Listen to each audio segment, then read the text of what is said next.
Hey, Captain, man, your world is being interrupted again. I mean, just this past week, they made that announcement of the lobster in the Maine area being put on the red list. I don't know how, and I know you guys are in Norway and stuff like that, but your world is constantly under attack anymore. Well, I mean, it's under attack. I would say, the environment's always under attack in one way, shape, or form. But at the same time, these are resources. And it's not always that. Sometimes it's political and things of that nature. And so you just got to kind of muddle through it, right? And it's amazing. I've seen how some of these environments rebound, and where scientists absolutely can't believe or understand how or why. So for me, it's just, when you hear about these things, it's just another hurdle. And they have a way of smoothing themselves out. Now, Mandy, with Deadliest Catch going home to Norway for your father, as well as now with your family as well, we've always heard about the seafood and everything coming from Norway. You're actually bringing the world to the rest of us. Yeah, I mean, that's our goal. We went over there to fish king crab, and we found troll crab. So I'm hoping to be able to bring that to the market and introduce a new crab, new delicacy. For you, Captain, what was it like to go home? Because, I mean, that's family roots. I mean, that's your father, that's your family and everything like that. Because, and how did the community embrace you? It's like, oh, wait a second. What's the captain doing in our ocean? Well, you know what? It was pretty flattering to go back. We were actually met with open arms, so we were very fortunate that way. And, we're fishing in the northern part of Norway. You're fishing up above 2 degrees, which is, Alaska, we get to 60 degrees north, 61 degrees.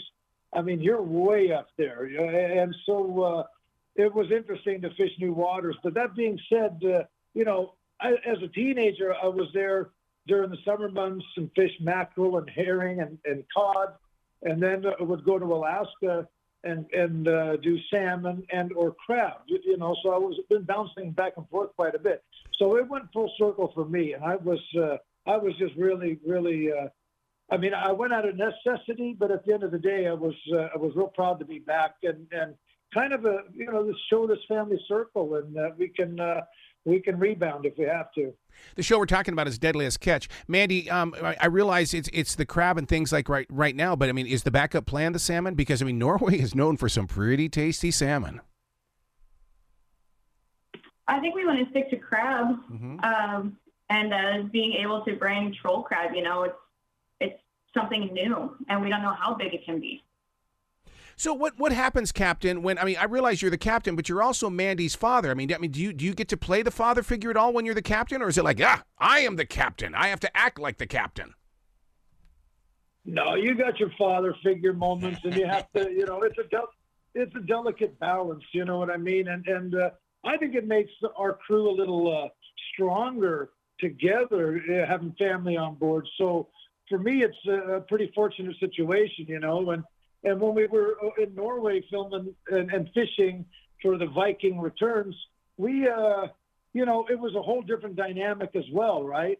You're dealing with a lot of foreign people, and so Mandy and I both speak Norwegian, and so we had that mix as well. So it was interesting. It was real interesting to just the dynamic of how we had to learn to communicate with different people and buyers and processors and being in different cities.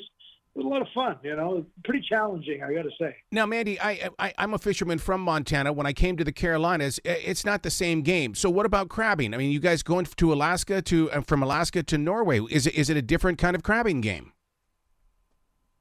I mean, you're fishing out in the fjord, so yeah, it's different. When you're in Alaska, you don't see any land nearby. But the seas are definitely still rough, and you're always fighting against Mother Nature. Wow. And the two of you just continue to grow this story forward. Mandy, are your kids getting involved as well? I mean, are you going to be a fisherman's family as well? Oh, absolutely. I mean, my husband works alongside me now, and I have a 10-month-old. Her name is Sailor, and she came to Norway with us as well. Captain, you still having fun with the elements of the climate change and stuff like that? Because I mean that's got to affect your business as well. And that's the one thing I want listeners to understand, that what you guys do on Deadliest Catch, it is a business. This might come across as a reality show, but it is a business.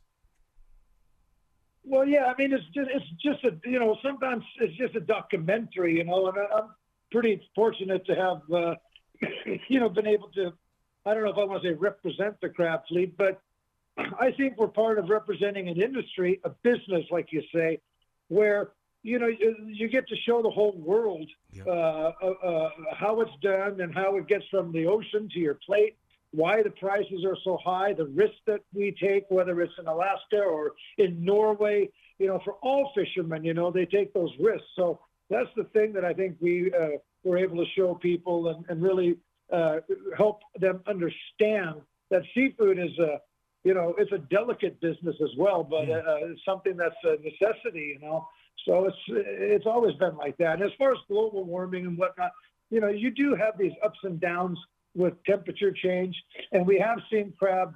Sometimes they migrate. You know, if they need a little cooler temperatures, they'll go deeper. Yeah. You know, they adapt, and that's the thing. You know, these.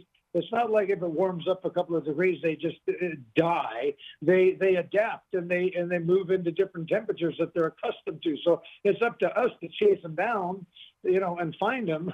They're there. They're just moving around and trying to survive as well in the temperatures that they're accustomed to. So there's a science behind it. Then there's fishing, a little luck. And then you got Mother Nature that's trying to beat you over the head the whole time. Well, I love your perseverance. I love your story, and I love talking with you. So please come back to this show anytime in the future, Captain, as well as you, Mandy. The door is always going to be open for you. Thank you so much. I really enjoyed talking about it, and that was great. Thank you. You be brilliant, you two. Bye-bye now.